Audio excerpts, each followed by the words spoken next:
মাঝখানে কদিন যা গরম গেল তখন কিন্তু স্কুল থেকে বলেছিল যে স্কুল ইউনিফর্ম না পরলেও স্কুলে কিন্তু রোজ দিন আসতে হবে, কারণ সামনে স্কুলে অ্যানুয়াল প্রোগ্রাম, তাই পড়াশোনার পাশাপাশি কিন্তু নাচ গানের প্র্যাকটিসও হচ্ছে, তাই কিন্তু স্কুল বাদ দিতে একদমই না করেছিল।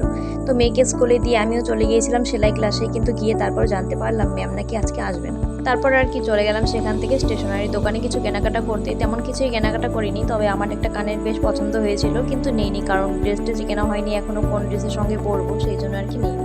তো যাই হোক, আমাদের কেনাকাটা কিন্তু তেমন বিশেষ হয় না, টুকটাক আমাদের একটা শাড়ি হলেই কিন্তু পুজোতে আমাদের কেনাকাটা কমপ্লিট, বুঝতেই পারছো আমাদের অবস্থাটা।